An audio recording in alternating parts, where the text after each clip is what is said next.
Okay, हम start करते हैं। अच्छा, कल जो है ना हमने वर्बल के जो क्वेश्चंस को कवर किया था, दैट वर वर्ड कंप्लीशन। ठीक है, और उसमें हमने पढ़ा था कि 1 ब्लैंक, 2 ब्लैंक और 3 ब्लैंक वाले होते हैं। ठीक है, तो आज ये सेकंड टाइप ऑफ क्वेश्चंस हैं, इसमें हमारे पास सेंटेंस कंप्लीशन होती है। ऑलराइट। अच्छा, सेंटेंस कंप्लीशन को हम सॉल्व इस तरह से करते हैं कि इसमें हमारे पास आपको नजर आ रहे होंगे 6 ऑप्शंस हैं। ठीक है, इन 6 में से आपको 2 करेक्ट आंसर चूज करने होते हैं। अगर आपसे क्वेश्चन भी पढ़े तो उसमें ऊपर लिखा हुआ है 2 आंसर चॉइस। ठीक है, दैट कंप्लीट द सेंटेंस। दोनों में से अगर आप दोनों ठीक वाले आंसर्स चूज करेंगे तो आपको इसका मार्क मिलेगा। अगर आप एक ठीक और एक गलत भी अगर आपका होता है ना, तो भी उस केस में आपको जो है वो मार्क्स नहीं मिलेंगे। ठीक है, ओके। अच्छा, यहाँ से हम फर्स्ट वन से स्टार्ट करते हैं। वो कह रहा है कि while the colonists were eventually pushed westwards, first they were in for a long, difficult winter, and the main challenge was dash their existing resources. ठीक है, अब आप देखें इस सेंटेंस में उसने कितनी बातें की हुई हैं, 2 बातें बताई हुई हैं कि ये while से शुरू हो रहा है हमारे पास सेंटेंस। ठीक है, ये नहीं, पहली जो बात है ना, सेंटेंस के स्टार्ट में जो पहली बात की हुई है, सेंटेंस की दूसरी क्लॉज में उससे ऑपोजिट बात की जाएगी। ठीक है, अच्छा, अब उसने ये कहा है कि जो आपके पास कॉलोनिस्ट हैं वुड इवेंचुअली पुश वेस्टवर्ड, यानी वो इवेंचुअली वेस्ट की तरफ मूव होना शुरू हो जाएंगे। लेकिन फर्स्टली कैसे था कि they were in for a long difficult winters. ठीक है, तो उस टाइम पे वो क्या थे, लॉन्ग डिफिकल्ट विंटर में थे। And the main challenge was to dash their existing resources, यानी जब वो लॉन्ग डिफिकल्ट विंटर में थे तो उनके पास मेन चैलेंज क्या था कि जो भी उनके एग्जिस्टिंग रिसोर्सेज हैं उनको उनको क्या करना है। ठीक है, ऑप्शन हम इसमें देखते हैं। पहला ऑप्शन है सेल, दूसरा है पेडल। ठीक है, पेडल का मतलब होता है, पेडल भी सेल ही होता है। ठीक है, यानी सेल और peddle both are same things. ठीक है, ये दोनों जो है ना, सेल एंड पेडल, ये दोनों एक ही हैं। These two are same. Oh sorry.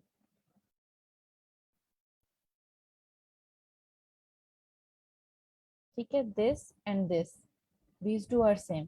उसके बाद आ गया हमारे पास स्टीवर्ड।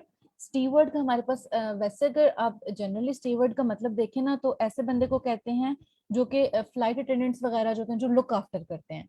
ठीक हो गया, तो यानी ऐसा बंदा जो कर रहा है, लुक आफ्टर कर रहा है या वो प्रोटेक्ट कर रहा है। ठीक है, तो steward look after and protect की सेंस में हमारे पास आता है। उसके बाद है हमारे पास अपेंड। ठीक है, अपेंड का मतलब होता है अपटर्न, यानी कोई चीज है ना जिसके 2 एंड्स हैं, उनको आप मिला दें, दोनों एंड्स को। ठीक है, तो उसको अपेंड करना बोलते हैं। ठीक है, नेक्स्ट इज हस्बैंड। हस्बैंड भी यहाँ पे किस सेंस में यूज हो रहा है, प्रोटेक्ट एंड केयर की सेंस में यूज हो रहा है हमारे पास। ठीक हो गया, और थर्ड वाला फोर्थ लास्ट वन है प्रिक्योर। प्रिक्योर का मतलब होता है ऑब्टेन और एक्वायर। ठीक है, तो इसमें सेल और पेडल एक मीन दे रहे हैं, एंड ये जो हमारे पास स्टीवर्ड है, स्टीवर्ड एंड हस्बैंड। यस, ठीक है, स्टीवर्ड और हस्बैंड ये सेम मीनिंग दे रहे हैं। दूसरा ये जो अपेंड है ना, ये भी और है, और ये भी, ये दोनों, इन दोनों का पेयर नहीं बन रहा। ठीक है, तो फर्स्ट पेयर जो हमारे पास बनेगा वो सेल और पेडल का बनेगा, और जो सेकंड पेयर हमारे पास बनेगा वो स्टीवर्ड एंड हस्बैंड का बनेगा। ठीक है, तो यस, अब इस सेंटेंस को देख के आप बताएं कि आपको क्या लगता है कि इसका बेस्ट फिट क्या है, इसमें क्या आंसर आ सकता है।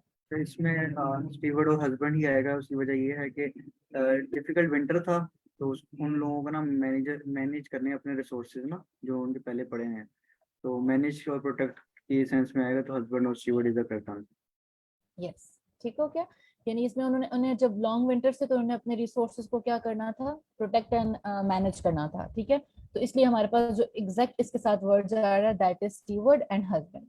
ठीक हो गया, ये बात समझ आ गई है। यस। ओके, हम नेक्स्ट मूव करते हैं। अच्छा, अब वो कह रहा है James Joyce, the author of many novels including Lady Charlotte's lover, saw deeply into the heart of his characters, but in life irony as subtle as pressing as those enduring by his character, he himself could barely dash well enough to prove his own gallery. इस सारे sentence को, इतनी सारी information पढ़ के आपको अगर कुछ समझ आ रही है, तो ये अगर इसको एक्सप्लेन करना चाहे तो फिर मैं आपको इसको कम करने की ट्रिक बताती हूँ। कोई इसको अगर लिटरल ट्रांसलेट करे इसमें क्या बताया गया?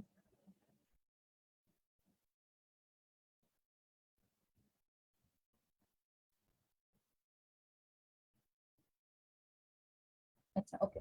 अब देखें, आपने देखा होगा ये सेंटेंस बहुत बहुत सारे आपको कॉमास नजर आ रहे हैं इसमें। James Joy comma, author of many novels comma, including lady Sherlock comma. ठीक है, जब आपके पास बहुत सारी क्लॉजेस इकट्ठी मिलकर एक पूरा सेंटेंस बना रही होती है तो बहुत सारे पोर्शंस ऐसे होते हैं जिसमें इंफॉर्मेशन आपको आपके काम की इंफॉर्मेशन नहीं होती। ठीक हो गया? जैसे कि अब इसमें ये जो इन्फॉर्मेशन है ना, ऑथर ऑफ मेनी नॉवेल्स, ये भी आपके इतने कोई खास काम की नहीं है। इंक्लूडिंग ऑथर, इसका भी नाम, ये भी आपके इतने कोई खास काम की नहीं है। ठीक है। अच्छा, जेम्स के बारे में बात हो रही है, उसने कहा है saw deeply into the heart of his characters.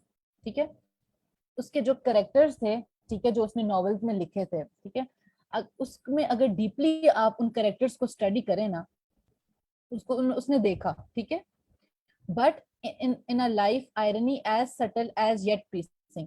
अच्छा, of those endured by his character, लेकिन उसके कैरेक्टर्स की जो लाइफ थी ना वो हमारे पास कैसी थी? आयरनी उसमें क्या चीज आ रही थी कि एक तो वो सेटल भी थी, ठीक है, येट प्रीसिंग भी थी। प्रीसिंग वैसे नॉर्मली प्रीसिंग बोलते हैं ये मतलब कोई चीज चुभ तकलीफ देने वाली चीज, ठीक है। सेटल मीन नॉर्मल प्लेन चीज है, ठीक है, plain as well as it is painful. ठीक है, उसके कैरेक्टर्स जो उसने लिखे थे उनकी लाइफ इस तरह की थी। He himself could barely dash text well enough to prove his own गैरली। अब वो क्या, अब ये उसके उसके बारे में है कि उसके नॉवेल्स किस तरह, मतलब उसके नॉवेल्स में जो कैरेक्टर्स होते हैं, ठीक है, वो किस किस तरह के हैं। ठीक है, he himself could barely dash text well enough to prove his own galleys. Galleys बोलते हैं काम, रिटन या प्रिंटेड फॉर्म में जो किसी बंदे का काम होता है ना, ठीक है, उसको आप क्या बोल रहे होते हैं? गैलीज बोल रहे होते हैं। ठीक है, तो वो ये चीज कह रहा है कि सॉरी, जो खुद वो बेरली क्या कर सकता था कि वो जो उसका टेक्स्ट है, यानी जो उसके लिखे हुए नॉवेल्स हैं, उसको well enough to prove to his galleys, कि वो ये प्रूव कर सके कि जो ये उसी का काम है। ठीक है, तो इसके ऑप्शंस अगर आप देखें तो पहला ऑप्शन है सी, दूसरा है feel, then walk, move, distinguish and interpret. ये सारे ऐसे वर्ड्स हैं जो सिंपल वर्ड्स हैं, हमें पता है। ठीक है, अगर आप इनके पेयर्स बनाएं, ठीक है, तो सी और इंटरप्रेट, आप इसको पेयर अप कर सकते हैं, देखना और इंटरप्रेट करना किसी चीज को। ठीक हो गया? इसी तरह आप वॉक और मूव को कर सकते हैं, सॉरी, ठीक है, इन दो को आप कर सकते हैं। लेकिन फील का भी कोई भी, फील और डिस्टिंग्विश ये दोनों आपस में सिनोनिम नहीं बनाते हैं। ठीक है, तो ये बिल्कुल अलग है। एक ये पेयर है और एक सी इंटरप्रेट वाला पेयर है। ठीक है, तो अब आप बताएं कि इस सेंटेंस में, स्टेटमेंट में कौन सा पेयर एग्जैक्टली फिट करता है?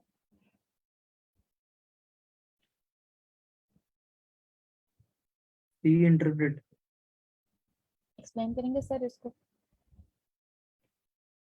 उसने कहा यहाँ बात किया he himself could barely dash text well enough to prove his own galleys. ये सब सटल और पियर्सिंग के हिसाब से जो है देखा जाए तो सी इंटरप्रेट यहाँ चाहिए। ठीक है। अच्छा, इसमें अगर जो चीज आप देखेंगे ना, अब देखें इसमें दूसरा वॉक एंड मूव है। वॉक एंड मूव किसी भी तरह से ना इसके अंदर फिट नहीं होता। ठीक है, you can not hmm. Walk text and you can not move the text. ठीक है, यस। तो सी एंड इंटरप्रेट इस वजह से आएगा कि वो खुद भी जैसा उसका काम था ना, हालांकि उसने उसने कहा होगा कि saw deeply into the heart of his character. अब एक पहले उसने बात ये की हुई है कि जब खुद उसने नॉवेल्स लिखे हैं तो उसने डीपली देखा है कि वो कैरेक्टर्स किस तरह के लिख रहा है। ठीक है, लेकिन क्या है कि उन कैरेक्टर्स की लाइफ कैसी है, कि आयरनी उसमें ये है कि एक तो वो सटल भी है, साथ में प्रीसिंग भी है। ठीक है, तो उसको खुद भी बेरली वो देख सकता है text well enough to prove is own get, मतलब अपने काम को प्रूव करने के लिए, उसको इंटरप्रेट करने खुद भी उसके लिए जो है ना, ये चीज क्या है, मुश्किल है। ठीक है, हम्म। तो इसमें एक हमारे पास सी आएगा और दूसरा हमारे पास क्या आएगा? इंटरप्रेट आ जाएगा। ठीक। ठीक हो गया? चलें जी, आगे हम चलते हैं। अच्छा, एम्ब्लेमेटिक ऑफ अ स्लॉटर। एम्ब्लेमेटिक बोलते हैं किसी चीज का सिंबल होना। ठीक है, एम्ब्लेमेटिक ऑफ द स्लॉटर का मतलब है स्लॉटर का एक सिंबल होना of the first world war. वो कहते हैं फर्स्ट वर्ल्ड वॉर में एक स्लॉटर का जो एक सिंबल था, 60,000 British soldiers died for naughty on not on the first. अच्छा, नॉट फॉर नॉट का मतलब होता है फॉर नथिंग, ठीक है, मतलब उनकी वैसे बेचारों की मौत हो गई, ठीक है, किसी भी कॉज, कोई मतलब कोई फ्रूटफुल रिजल्ट भी नहीं हुआ और उनकी डेथ भी हो गई, ठीक है। ऑफ द बैटल ऑफ सोम, सोम की बैटल में, ठीक है, जो सोम में बैटल हुई थी। Literally consumed into a strew of blood and dash. अच्छा, जो स्ट्रू होती है ना, स्ट्रू बेसिकली हमारे पास एक जापानीज डिश होती है, ये ग्रेवी होती है, ठीक है, और उसके अंदर मतलब ऐसे सॉलिड ऑब्जेक्ट्स पड़े होते हैं। हमारी अपनी भी बहुत सारी ऐसी डिशेस होती हैं जिनमें जो ग्रेवी होती है, लिक्विड ग्रेवी, और उसके अंदर सॉलिड ऑब्जेक्ट्स होते हैं, ठीक है, कोई भी वेजिटेबल या मीट के ऑब्जेक्ट पड़ा हुआ होता है, ठीक है। तो इस तरह की जो डिश होती है ना, उसको स्ट्रू बोलते हैं। तो वो ये कहता है कि स्लॉटर का एक जो है वो सिंबल था जो फर्स्ट वर्ल्ड वॉर थी, जिसमें 60,000 ब्रिटिश सोल्जर्स की डेथ हुई थी for no reason, for no cause, उनकी बस, ठीक है, जो बैटल ऑफ सोम थी। तो वो जो कंज्यूम है, अच्छा यहाँ पे जो कीवर्ड है ना, वो बेसिकली ये स्ट्रू है, ठीक है, इसका कीवर्ड ये स्ट्रू है, स्ट्रू ऑफ ब्लड एंड डैश। अब आपको पता है कि ब्लड भी एक लिक्विड चीज है, और आपको स्ट्रू के बारे में पता है कि स्ट्रू भी आपके पास एक ग्रेवी होती है with anything solid in it, ठीक है। तो एक तो चीज होगी आपके पास ब्लड, ठीक है, ब्लड, एंड सेकंड थिंग आपके पास ये होगी, यहाँ पे जो भी सेकंड थिंग आएगी ना, वो कोई सॉलिड चीज होनी है। आपको मेरी बात की समझ आ रही है, मतलब इस कंसेप्ट की, ठीक है। यस अच्छा, यस। अगर आप देखें तो पहला वर्ड है हमारे पास ग्रीफ। ग्रीफ का मतलब सबको हमें पता है कि ग्रीफ का क्या मतलब होता है, ठीक है, दुख होना किसी चीज पे, किसी ठीक है, हो क्या। उसके सही बाद है। सेकंड वर्ड हमारे पास आया था गौर, ठीक।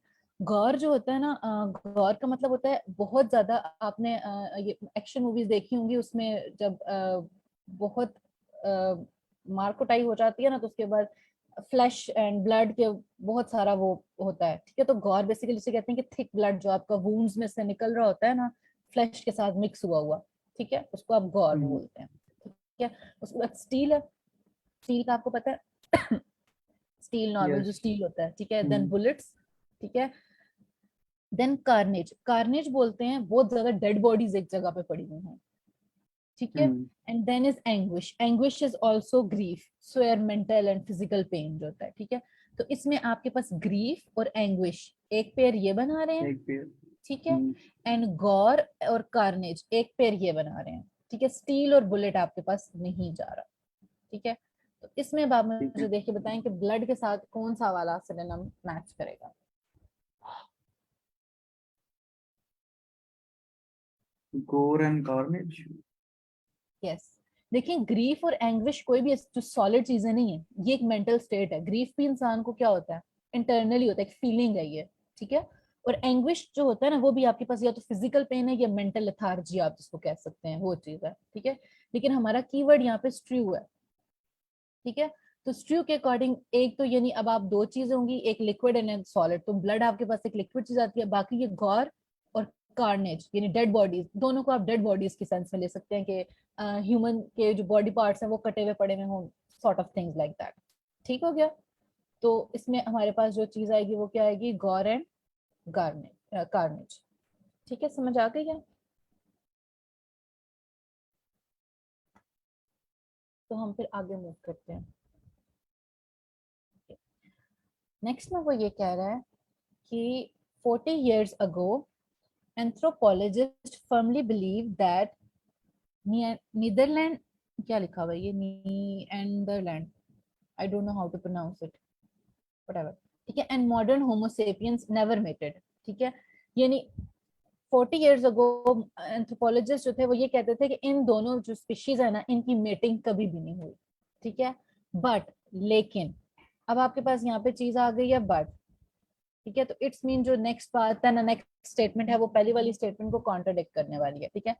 Advance in genetic testing proves that incorrect, ठीक है, उसने खुद ही बता दिया कि लेकिन जब हमारे पास एडवांस जेनेटिक टेस्टिंग हुई है ना, ठीक है, तो उसने इस पुरानी वाली बात को इनकरेक्ट प्रूव कर दिया कि ऐसी बात नहीं थी। यानी 40 years ago जो बिलीव किया जाता था कि इन दोनों की मीटिंग कभी भी नहीं हुई है, तो genetic modern advance genetic testing ने इस बात को प्रूव कर दिया कि ये इनकरेक्ट है, ठीक है।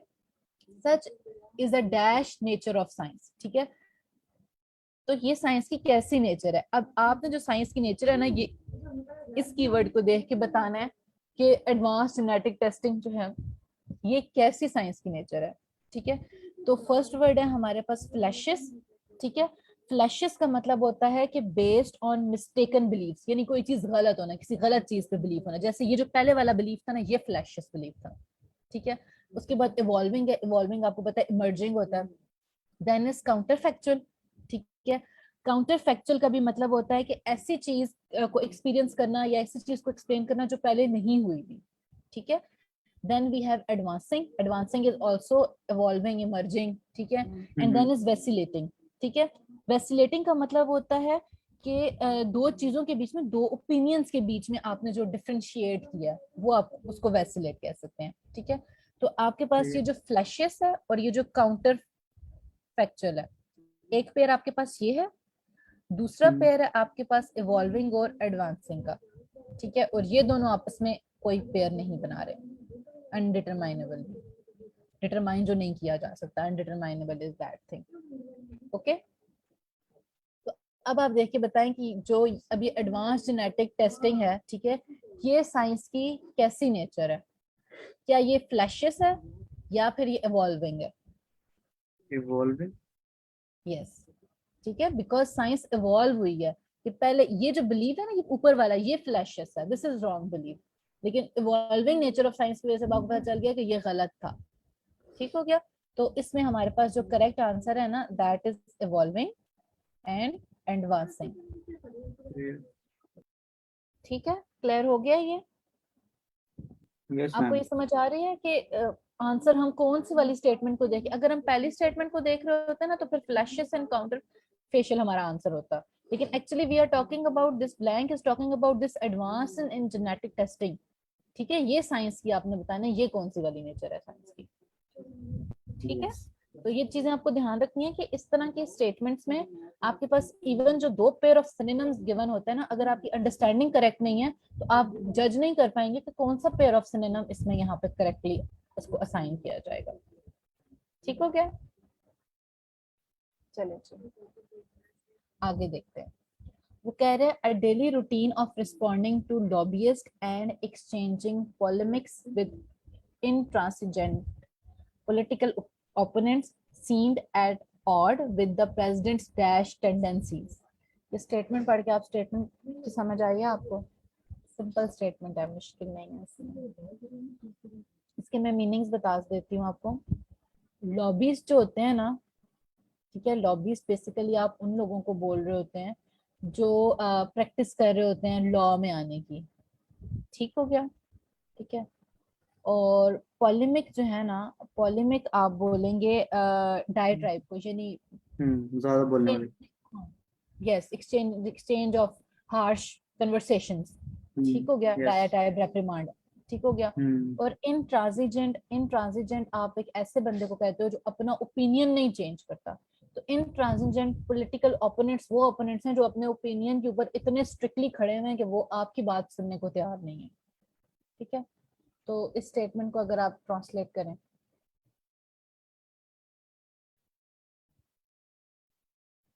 मतलब वो पॉलिटिकल जो क्लैशेस की बात हो रही है कि उनकी डेली रूटीन थी और आपस में एक्सचेंज होता था, मतलब कि नामुनासिब अल्फाज जो थे एक्सचेंज होते थे आपस में। तो उसके बाद क्या बात ये seemed at odds with the president dash tendencies. तो प्रेसिडेंट की किस टेंडेंसी पे वो क्या कहते हैं, किस ओड के हिसाब से वो क्या कहते हैं मैच करेगी।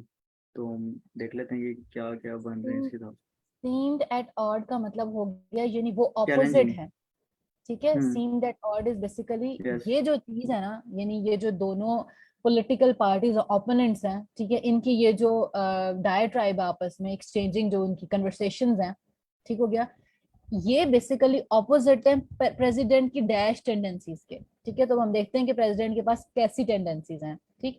अच्छा, यहाँ पे हमारे पास जो कीवर्ड है ना, दैट इज दिस, ठीक हो पॉलिटिक। गया। पॉलिमिक हमारे पास आ गया, ठीक है, इसके एंड ऑपोजिट को ही ट्रांसिजेंटल भी, होगा। यस, हम्म। ट्रांसिजेंटल भी, ठीक हो गया। अच्छा, अब हम इनके मीनिंग्स देख लेते हैं। फर्स्ट वर्ड है हमारे पास टेनेशियस, ठीक है। तो टेनेशियस हमारे पास बेसिकली बोलते हैं फ्रेम को, सॉलिड बिलीव्स होने को, सॉलिड कोई चीज होती है, ठीक है, वो यस। हमारे पास क्या है, टेनेशियस है, ठीक है। उसके बाद है आइडियलिस्टिक, ठीक है। आइडियलिस्टिक सबको आपको पता है कि जो बंदा आइडियलिज्म में रहता है वो हो गया हमारे पास आइडियलिस्टिक, ठीक है। डायलैक्ट्रिकल आ गया उसके बाद, ठीक है। डायलैक्ट्रिकल का मीनिंग हमारे पास होता है रैशनल होना, सही। ठीक। और उसके बाद आता है हमारे पास कॉन्टेंशियस। कॉन्टेंशियस का मतलब हो जाता है कंट्रोवर्शियल होना, ठीक। देन इज क्यूस्टिक, तो क्यूसोटिक, इस तरह कुछ क्यूजोटिक, इसको, यस। क्यूसोटिक कुछ इस तरह करके इसको प्रोनाउंस करते हैं, आई डोंट एग्जैक्टली नो, जिसको सही क्यूजोटिक, पता है वो यस। प्लीज बता दे, ठीक है। अच्छा, इसका मतलब ये होता है आइडियलिस्टिक होना, ठीक है। ठीक है। और तीसरा हमारे पास बन गया है, लास्ट है हमारे पास, altruistic. Yes, altruistic. Altruistic, yes, इसका मतलब होता है सेल्फलेस होना, ठीक है। ठीक यानी है। हमारे पास जो पेयर बन रहा है ना, एक तो ये आइडियलिस्टिक। आइडियलिस्टिक और इसका बन रहा है, ठीक हो गया। हम्म। और ये तो हमारे पास सेल्फलेस वाली तो बात कहीं पे भी नहीं आ रही है, ठीक है। और ये भी हमारे पास कंट्रोवर्शियल वाली बात भी कहीं पे भी नहीं आ रही है। और ये जो है ना टेनेशियस एंड डाइलेक्ट्रिक, एक पेयर हमारे पास इनका बन रहा है, ठीक हो गया। They are same. तो अब हम्म। आप बताएं कि जो प्रेसिडेंट के व्यूज हैं वो किस तरह के हैं, आइडियलिस्टिक मतलब होंगे उसके। क्योंकि उससे अपोजिट होगा। हाँ देखिए, अब हम जो बात कर रहे हैं ना वो ये कर रहे हैं, पॉलेमिक की बात हो रही है यहाँ पे, ठीक है। एक तो पॉलेमिक वो है जो उनकी आपस में एक्सचेंज है, कन्वर्सेशन का एक्सचेंज है, ठीक है। और जो दूसरी बात हो रही है वो इंट्रांसिजेंट पॉलिटिकल ओपोनेंट्स की हो रही है, कि जो अपनी जगह से हिलते नहीं है, ठीक है। तो इनका ये जो बिहेवियर है ना, बेसिकली ये प्रेसिडेंट की टेंडेंसीज के ऑपोजिट है। तो प्रेसिडेंट की फिर टेंडेंसीज कैसी हैं, यानी इसका मतलब फिर प्रेसिडेंट क्या हुआ। ये थी आप, आइडियलिस्टिक और ये। यस, ठीक है। यानी प्रेसिडेंट जो है ना, ही इज थिंकिंग आइडियलिस्टिकली, लेकिन एक्चुअली जो हमारे पास सिचुएशन है वो क्या है, इससे डिफरेंट है, ठीक हो क्या, ये बात समझ आ गई है। यस। किसी को अगर कंफ्यूजन हो यहाँ तक किसी भी चीज में कि ये अप्रोच कैसे हो रहा है या मतलब कुछ भी, फिर हम आगे मूव करते हैं, सही है मैम, नेक्स्ट करते हैं। ठीक है। ओके, अब वो ये कह रहे हैं कि a field trip was arranged so that this troupe of dash dancers could observe the real master of their art, ठीक है। यानी एक फील्ड ट्रिप अरेंज किया गया ताकि जो ट्रूप ऑफ डांसर्स हैं वो क्या कर सके, ऑब्जर्व कर सके the real masters of their art, यानी ऐसे लोगों को ऑब्जर्व कर सके जो कि, क्योंकि ये डांसर्स है ना, ठीक है, डांसर्स हैं, तो वो उन लोगों को ऑब्जर्व कर सके जो एक्चुअली रियल मास्टर्स हैं ऑफ देयर आर्ट, का मतलब है जो डांस में एक्चुअल मास्टर्स हैं, उनको ऑब्जर्व करने के लिए, ठीक है, एक फील्ड ट्रिप अरेंज किया गया। तो जिनके लिए, जिन डांसर्स के लिए फील्ड ट्रिप अरेंज किया गया है वो डांसर्स कैसे हैं, ठीक है। फर्स्ट वर्ड है हमारे पास सीजन, ठीक है। हम्म। सीजन का मतलब होता है कि हमारे पास क्या उसे कहते हैं, मास्टर्ड, एक्सपर्ट मास्टर, होना, एक्सपर्ट ठीक होना, है। यस। उसके बाद फ्लेजिंग है, fledging means new. Then we have hmm. Expert, expert and season both are same, yes. ठीक। देन वी हैव ट्रोपिड, ट्रोपिड का मतलब है बेसिकली थक जाना, मतलब इतना थका हुआ होना कि आप किसी काम करने के काबिल नहीं हो, ठीक है, हम्म। फिजिकली आप टायर्ड और लेथार्जिक हो, ठीक है। Then you have noise, noise is again the new ones, yes. ठीक हो गया। एंड देन इज लीथ, ठीक है। Lithe graceful and thin and hmm. Graceful होना, like the way you have seen the dancers they are, ठीक हो गया। तो यहाँ पे जो चीज हमारे पास सिमिलर है ना, that is seasoned and expert. और जो सेकंड पेयर बन रहा है वो बन रहा है फ्लेजिंग एंड नॉइस का, ये किसी के साथ नहीं जा रहा। तो अब आप मुझे बताएं कि जो फील्ड ट्रिप था वो कौन से वाले डांसर्स के लिए अरेंज किया गया था, जो सीजन थे नोविस। या फिर जो नोवाइस थे। आपने नोविस ये एंड कैसे बताया, फ्लेजिंग। आपने अच्छा, ये ये कैसे। इसलिए ऐसे है कि वो फील्ड ट्रिप जो अरेंज हुआ है वो रियल मास्टर्स को देखने के लिए। अब रियल मास्टर को कौन देखने जाता है, वो मास्टर थोड़ी होंगे जो डांसर्स हैं, वो होंगे जो अभी स्टार्टिंग में ही है। तो जो स्टार्टर होते हैं उनको फिर हम वही कहते हैं, नोविस एंड फ्लेजलिंग। यस, ठीक हो गया। यानी यहाँ पे हमारा कीवर्ड ये था, रियल मास्टर्स था, ठीक है। तो रियल मास्टर्स को वही ऑब्जर्व करेगा जो बेसिकली न्यू होता है इन द फील्ड, ठीक है। आई यस। Hope it's clear. हम आगे मूव करते हैं. The next is the exhibit is not much a retrospective as dash. The artist's weaker early work is glossed over, and any evidence of his ultimate dissolution is absent entirely. किसी को समझ आएगा इसकी क्या बोल रहा है ये इसमें?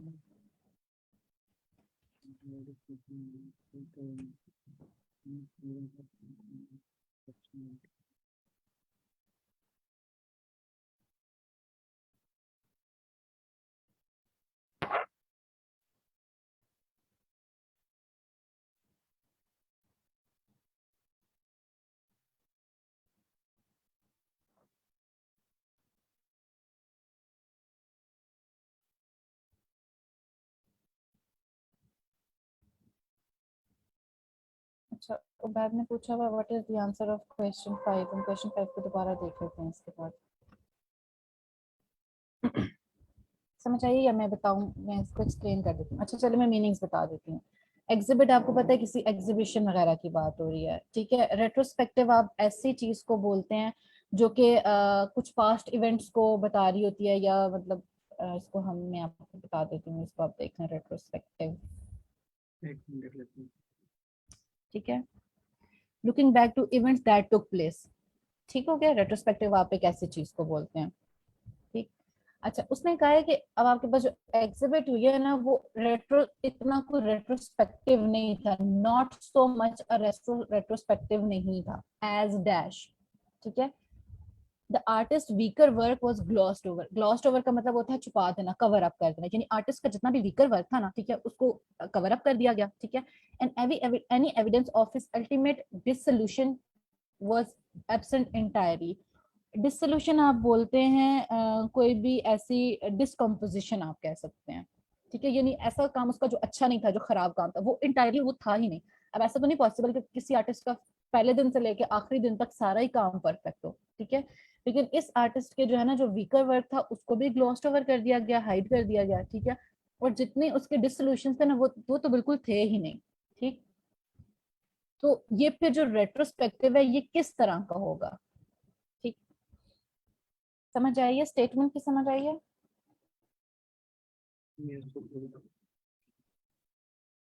अच्छा, इसमें हमारे पास आ जाता है फर्स्ट आ जाता है पियन. इसका meaning I do not remember. Let's see. I think it's yes praise. ठीक है. स्ट्रॉन्ग प्रेज करना, ट्रिम्फ आ जाएगी हमारे पास. ठीक हो गया. ये ट्रायम्फ होता है. जी हाँ जी, ट्रायम्फ. हाँ जी. ठीक है. ये उसी सेंस में आएगा, सिनोनिम्स के साथ ये चलेगा. फिलिपिक है. फिलिपिक बोलते हैं किसी कोई ऐसी डैमेजिंग स्पीचेस होती हैं, यानी आपने कोई ऐसी स्पीच दी है जो अगले की इमेज को खराब कर रही होती है. ठीक हो गया. उसके बाद टायरेड. टायरेड भी आपको पता है कि हैराइंग करना. ये सेम सेंस में आ जाएंगे. फिलिपिक एंड टायरेड जो है ना आपके पास, they are actually synonyms here. ठीक हो गया. ठीक हो गया. यस. पेनेसिया के बाद हम पेनेसिया बोलते हैं किसी चीज को क्योर करना. ठीक है. Then we have eulogy. Eulogy भी किसी को प्रेज करना या रिवॉर्ड देना, ये भी इसी सेंस में आती है. ठीक है. So basically these two are synonym here. और क्रिसेंडो जो है ना, वो हमारे पास होता है पिनिकल या हाइट किसी भी चीज की. तो ये भी नहीं आएगा और ये भी नहीं आएगा. ठीक. तो अब आपका ये जो आर्टिस्ट का वर्क है, ठीक है, आपने देखा कि उसने उसकी वीकर वर्क को भी ग्लॉस्ड ओवर कर दिया गया. ठीक है. और उसके डिसोल्यूशन भी इसमें है ही नहीं, कंप्लीटली एब्सेंट है. ठीक है. तो वो रेट्रोस्पेक्टिव जो है आपका, वो किस तरह का होगा? क्या वो पॉजिटिव मीनिंग में आएगा या नेगेटिव में आएगा? पॉजिटिव में आएगा. पॉजिटिव में इयोलॉजी. आएगा. यस. ठीक हो गया. तो it is basically eulogy and paean. ठीक हो गया. समझ आ गई है? Yes. Just a moment.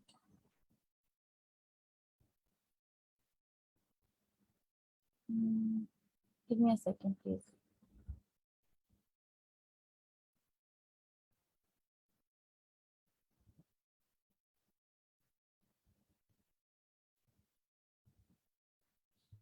Okay. अच्छा, आपने पूछा हुआ था 5. ठीक है। 5 में उसने बेसिकली ये बात की हुई है कि जो डेली रिस्पॉन्डिंग्स होती है ना लॉबिस्ट की, और जो ये जो ऑपोजिट पॉलिटिकल ओपोनेंट्स हैं, ठीक है, वो इंट्रांसिजेंट है। इसमें हमारे पास दो ये कीवर्ड्स थे, ठीक है। इंट्रांसिजेंट एक था और एक पॉलेमिक था, ठीक है। पॉलेमिक आप ऐसी चीज को बोल रहे हैं जो कि जिसमें कि डाइट्राइब, ये सेम एक ही उसमें आते हैं, ठीक हो गया। हैरेंग, डाइट्राइब, पॉलेमिक, ये सब सिनोनिम्स हैं, ठीक है। तो ये जो ओपोनेंट्स की आपस की कन्वर्सेशन है ना, वो तो इस तरह की हैं। तो फिर जो प्रेसिडेंट की टेंडेंसी है, ये उससे बिल्कुल odds, at the odds mean कि वो उसके ऑपोजिट है। तो इसका मतलब है कि इस चीज से ना ऑपोजिट टेंडेंसीज हैं प्रेसिडेंट की, ठीक। तो जो प्रेसिडेंट की टेंडेंसीज थी हमारे पास, ये एक पेयर हमारे पास टेनेशियस और डायलेक्ट्रिक का बनता था, ठीक है, और दूसरा पेयर हमारे पास आइडियलिस्टिक वाला बनता था, ठीक है। तो आपके जो प्रेसिडेंट है ना, उसकी जो टेंडेंसी है दैट आर बेसिकली आइडियलिस्टिक, ठीक। समझ आ गई है आपको ये? यस। जी। Okay, now we move to next.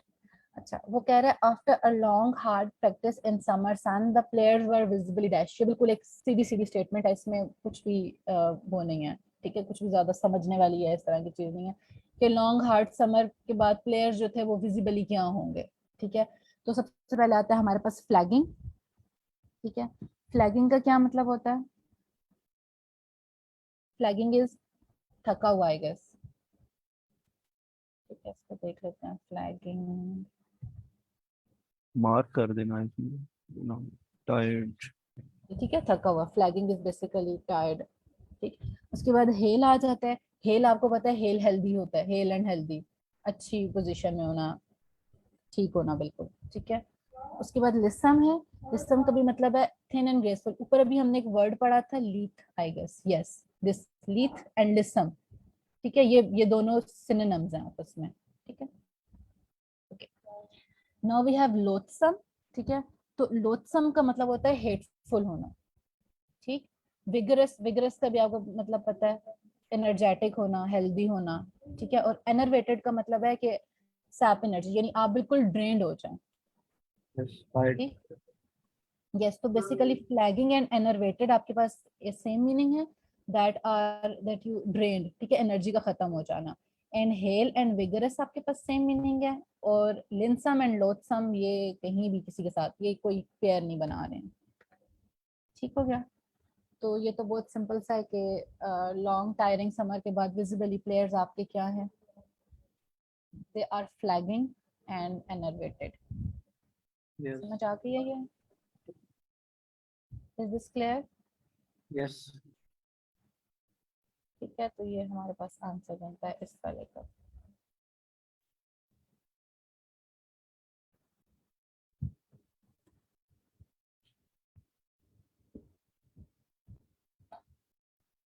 Okay, let's start again.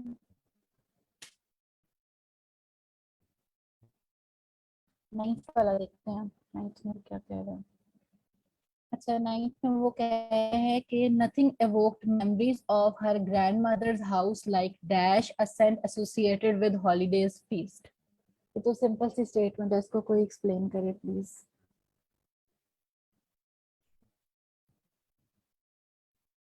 Anyone? Statement explain कर दे, नीचे वाले मीनिंग्स को मैं बता देती हूँ क्या है। अच्छा, वो ग्रैंड मदर उसकी की हाउस की बात हो रही है कि जो फ्लावर्स की बात हो रही है मेरे ख्याल से कि वो मेमोरी जो है वो जब खुशबू से ना उसकी, तो मेमोरी एसोसिएट हो गई, उस चीज़ की कोई बात हो रही है, ठीक है। तो like that dash of sand, और इसमें मीनिंग देखेंगे जो दो चीज़ें सेम होंगी तो हम उनको चूज कर लेते हैं। कोई और स्टेटमेंट को एक्सप्लेन करें।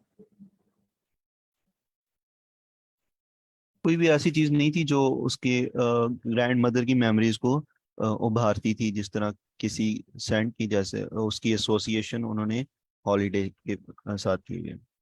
हाँ जी, ठीक है। यानी nothing evoked memories of her grandmother's house, grandmother के हाउस की मेमोरीज को कोई भी चीज इस तरह से नहीं उभारती थी, लाइक सेंट्स ऑफ डैश, नहीं, dash of cents associated with holidays feast, यानी हॉलीडे पे जो खाना था उसकी जो सेंट थी, ठीक है। अब वो सेंट कैसी है, ठीक। अच्छा, अब इसमें हम इसके मीनिंग्स देखते हैं। फर्स्ट हमारे पास आता है पॉजिटिव, ठीक है। हम्म पॉसिटी का मतलब होता है स्कार्सिटी होना, किसी चीज की कमी होना, ठीक। Then we have anomaly. Anomaly का आपको मतलब पता है कि कोई चीज एक्सेप्शन ऑड हो, हाँ एक्सेप्शन हम्म होना किसी का, ठीक यस है। देन इज ओलियो, ओलियो का मतलब होता है मिक्सचर, ठीक है। Olio is basically mixture, mixture ठीक है। Then we have melange, melange is also mixture, blend mixture या मिक्सचर, यस ठीक है। Then we have dearth, dearth का भी मतलब होता है स्कार्सिटी होना, लैक होना किसी चीज का, ठीक है। एंड लास्ट वी हैव प्लिफरिंग, प्लिफरिंग का मतलब आई गेस लुक होता है, लेट अस देख सी। लेते हैं इसको। प्लिफरिंग का क्या मतलब है? प्लिफर का मतलब होता है पिलफरिंग। स्टील, यस पिल्फरिंग का मतलब पिल्फरिंग। है स्टील अच्छा, करना, थीफ करना। स्टील करना, लूट लूट, लूट एंड स्टील की सेंस में ये आ रहा है ठीक है। पिल्फरिंग, ठीक है। तो ये तो पॉसिटी कहीं एंड किसी डर्थ के साथ, सेम मीनिंग दे रहे हैं और हाँ मिलांज एंड ओलियो सेम मीनिंग दे रहे हैं। तो एनॉमली और पिल्फरिंग जो है ये कहीं पे भी नहीं जा रहा, तो ये तो दो पहले ही निकल गए। अब ये दो तो पेयर हैं, इन इसमें दोनों में ना से कौन सा जाएगा? इसमें मिलांज और ओलियो ज़्यादा लग रहा है क्योंकि मिक्सचर ऑफ सेंट्स की बात ज़्यादा क्लोज जाएगी ना, क्योंकि मेमोरीज कुछ एसोसिएट उसी चीज़ से होंगी। यस, ठीक है, यू यस आर राइट। यानी हमारे पास इसका आंसर आएगा ओलियो एंड मिलांज, ठीक है। मिक्सचर ऑफ सेंट्स है जो कि हॉलीडे फीस्ट है, आपको पता है फीस्ट में बहुत सारी चीजें होती हैं, तो डेफिनेटली उसकी जो सेंट होती है वो it's a mixture of all those things in that feast, ठीक हो गया। तो यहाँ पे हमारे पास आ जाएगा इसका आंसर ओलियो एंड मिलांज, ठीक हो गया। ओके नेक्स्ट देखते हैं। अच्छा नेक्स्ट में वो ये कह रहा है कि unlike the politicians early evasion and equivocation, the latest statement is a bit is a dash lie, हम्म ठीक है। अच्छा अब ये हमारे पास स्टार्ट हो रहा है अनलाइक से, ठीक है। तो अनलाइक का ये मतलब है कि स्टेटमेंट में दो ऑपोजिट तरह की बातें हुई होंगी, ठीक है। ये अगर फर्स्ट क्लॉज में एक बात है तो सेकंड क्लॉज में कोई दूसरी बात की गई होगी, ठीक। तो वो कह रहा है कि जो पॉलिटिशियन की इवेशन जो होता है ना, इवेशन का मतलब होता है अवॉइडिंग, इसके ठीक है। Yes, escaping, avoiding. और इक्विवोकेशन जो होता है ना, इसका मतलब I guess uncertainty and ambiguity होता है हमारे पास, ठीक हो गया। यानी जो आपका पॉलिटिशियन है ना, उसकी जो पहली वाली जो स्टेटमेंट्स है ना, दैट आर एक तो वो अवॉइडिंग है, ठीक है, उसकी स्टेटमेंट्स। और दूसरा जो है वो क्या है, एम्बिगुअस है, मतलब क्लियर स्टेटमेंट्स नहीं है, हम्म ठीक। तो तो द इसके लेटेस्ट, तो जो लेटेस्ट स्टेटमेंट है ना इज अ डैश लाई, यानी अब हम्म आपको ये पता चल रहा है कि पीछे आपने अनलाइक आपको लिखा हुआ नजर आ रहा है। तो जो हम्म आपके पास अभी की स्टेटमेंट है ना, ना तो वो इवेशन, ना तो वो एम्बिगुअस होगी, ना तो वो जो है ना वो क्या होगी, डिसीविंग होगी, अवॉइडिंग होगी, ठीक है। तो स्टेटमेंट इज अ डैश लाई। तो इस इन दो वर्ड्स का ऑपोजिट वर्ड हमारे पास इस वाली ब्लैंक में आएगा, यस ऑब्वियस के सेंस में ठीक है। आएगा ना, हाँ खुला। ठीक है। हाँ अब देखें, ब्लैड फर्स्ट मीनिंग है हमारे पास ब्लैड, तो ब्लैड का मतलब ये बॉल्ड होता है क्लियर, बाल्ड, सॉरी बाल्ड, हम्म खुला, ठीक है। यस उसके ये बाद भी है हो हमारे सकता है हाँ पास वर्ड। टैसिट, हम्म ठीक है। टैसिट का मतलब होता है अनस्पोकन, वो चीज जो ना की गई हो, ठीक है। उसके हम्म बाद है हमारे पास ओवर्ट, ओवर्ट यस का मतलब होता है क्लियर, ठीक। तो हमारे पास bald and overt both means clear, clear and concise जो चीज होगी, ठीक है। उसके बाद है डिडक्टिक, तो हम्म डिडक्टिक हम ऐसे बंदे को कह रहे होते हैं जो कि लेक्चरिंग होता है, ठीक है, उसको हम डिडक्टिक बोलते हैं। उसके बाद है हमारे पास रिटोरिकल, इसको ऐसे पढ़ते हैं, rhetorical, I guess rhetorical yes rhetorical, rhetorical ठीक है। हम्म रिटोरिकल, अच्छा रिटोरिकल का मतलब होता है किसी परसुएड करना या इम्प्रेस करने वाला, ठीक है। ठीक है और लास्ट है हमारे पास इम्प्लिसिट, इम्प्लिसिट ठीक है। तो इम्प्लिसिट का मतलब आई गेस कंप्लीट है शायद, आई गेस कि इम्प्लिसिट का मतलब कंप्लीट इम्प्लिसिट होता है, एक मिनट ठीक है। इनडायरेक्ट, इनफर्ड, इनफर्ड हो गया हमारे पास, ठीक। ठीक है और इसके मीनिंग्स देख लेते हैं, इससे ज्यादा बॉल्ड एंड सही ओवर्ट है। इज की आंसर है ठीक है हाँ ठीक है, एब्सोल्यूट खुला, ये एब्सोल्यूट, तरह के यस, में ये जा रहा है। ठीक है, तो हमारे पास बाल्ड एंड ओवर्ट एक बनते हैं, ठीक हो गया। यस। और दूसरा पेयर हमारे पास कौन सा बन रहा है इसमें? बाकी तो नहीं बन रहा कोई। डिडेक्टिक के साथ भी कोई भी नहीं जा रहा, हम्म ये भी नहीं जा रहा, ठीक है, इम्प्लिसिट में भी नहीं जा रहा। इम्प्लॉयड भी नहीं जा रहा, टेसिट यस, में भी नहीं जा रहा। एसिड भी नहीं जा रहा, ये तो जा हम्म ही नहीं रहे। तो जो है पेयर वही हमारे आंसर है। पास एक ही बन रहा है, हम्म ठीक हो गया। तो यस हमारे पास जो करेक्ट आंसर है ना, that is bald and over, yes. ठीक हो गया। यहाँ तक समझ आ गई है सबको? आई होप आपको ये समझ आ गई कि क्वेश्चंस को कैसे सॉल्व करना है, कैसे लेके चलना है, और यस। किस चीज को देख के आपने अपने जो पेयर ऑफ सिनोनिम है उसको चूज करना है। ठीक है, इन सब क्वेश्चंस को जब आप ये पूरी एक्सरसाइज को सॉल्व करेंगे तो आपको बहुत हद तक चीजें जो है ना वो क्लियर होनी शुरू हो जाएंगी। सही हो ठीक गया। है, तो आज का लेक्चर बस यहीं पे वाइंड अप करते हैं। ये बाकी हम्म वोकैब वर्बल का सबसे मेन पॉइंट यही है कि अगर तो आपको वोकैब आती है और आपको मीनिंग्स आते हैं तो आप सॉल्व कर सकते हैं। अब अगर आपको ये सारी ट्रिक्स भी याद भी हो जाए ना कि क्वेश्चन को अप्रोच किस तरह से करना है, लेकिन आपको अगर मीनिंग्स नहीं आ रहे हैं तो आप इसको नहीं सॉल्व कर सकते हैं। ठीक है, तो इसके लिए मोस्ट इम्पॉर्टेंट चीज वर्बल की यही है कि आपके पास मैक्सिमम वोकैबुलरी होनी चाहिए। ठीक है, सही। तो बाकी भी जो क्वेश्चंस हैं इससे बाद के वाले भी जो है सारे, ठीक है, they are basically the ones जिनमें आपके पास जो आपको वोकैब आएगी तो they will easy to solve. ठीक हो गया। मीनिंग याद रखने का तरीका बता दें, एक सवाल आया है चैट में। तो मीनिंग याद रखने का तरीका यही है कि आप उसको किसी स्टोरी के साथ रिलेट करने की कोशिश करें। ठीक है, या जैसे सपोज करते हैं यहाँ पे पॉसिटी है, ठीक है, पॉसिटी को आप कोशिश करें कि कोई पी वर्ड से याद करें। ठीक है, या इसी के अंदर से कोई वर्ड देखने की कोशिश करें कि वो अगर यही होता तो आप किसी कहानी के साथ उसको रिलेट करने की कोशिश करें। ठीक है, लेकिन बस किसी हमेशा इमेज के साथ, किसी स्टोरी हम्म के साथ, किसी तरह हम्म से, मतलब आपको, क्योंकि आप 1000 वर्ड्स हैं ना अगर जीआरई के, तो 1000 के 1000 आप क्रैम तो नहीं कर सकते, ये तो पॉसिबल नहीं है कि माइंड उन सबको एज इट इज 1000 आप स्टोर कर ले। तो किसी ना किसी चीज के साथ हम्म आपने ना उसको कनेक्ट करना है वर्ड को। ठीक यस। है, तो इस तरह से आप करेंगे तो आपको चीजें याद होंगी। बाकी भी ये जो रिमेनिंग है ये सारे ट्रिक्स इसी तरह वाली हैं। ठीक है, ट्रिक्स सबको अप्रोच करने की सेम ही है। आपने कीवर्ड ढूंढना है कि किसके अकॉर्डिंग लेके चलना है, लेकिन बेसिक वही चीज है कि अगर ये नेक्स्ट वाले के भी अगर आपको इन सब के मीनिंग्स नहीं आते हैं तो बेशक ये समझ आ जाए, इसको आप सॉल्व नहीं कर सकते। यस। ठीक हो गया। किसी का अगर कोई क्वेश्चन नहीं है तो फिर आज का सेशन हम यहीं पे एंड करेंगे। यस में कोई अगर क्वेश्चन नहीं कोई, है। हाँ अगर कोई क्वेश्चन है तो पूछना, अगर क्वेश्चन नहीं है तो फिर हम सेशन को एंड कर देते हैं। यस में एंड कर देते हैं।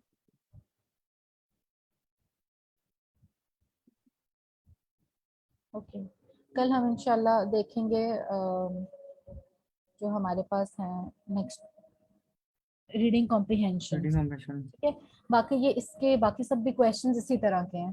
ठीक है, तो इसको करने का मतलब ये तो खुद अगर आप प्रैक्टिस कर रहे हो तो ये जो है फ्रूटफुल है। इस तरह टेक्निक्स तो सेम, थोड़ी सी एक दो ही है वो मैंने एक्सप्लेन कर दी है, वो बार बार चीज़ों में आती हैं वो मैं इनको एक्सप्लेन करती हूँ, लेकिन मोस्ट ऑफ द थिंग तभी सॉल्व होगी जब आपको मीनिंग्स आ जाएंगे सारे। कल हम इंशाल्लाह रीडिंग कॉम्प्रिहेंशन को और फिर उसके बाद लॉजिक बेस को देख लेते हैं कि इनको अप्रोच किस तरह से करते हैं और ये कैसे होंगे। सही ठीक है, हो बाकी आप इसको अपने एंड पे सॉल्व करें। कोई क्वेश्चन है जिसकी स्टेटमेंट ऐसी है जो लेंथी है जो नहीं समझ आती है तो वो स्लैक पे पोस्ट कर दें, आई विल आंसर। ठीक है, यस मैम। ओके, चले हम मीटिंग को एंड करते हैं यहाँ पे। सी यू टुमारो इंशाल्लाह। हो गई, अल्लाह ओके, हाफिज। अल्लाह हाफिज, अल्लाह हाफिज।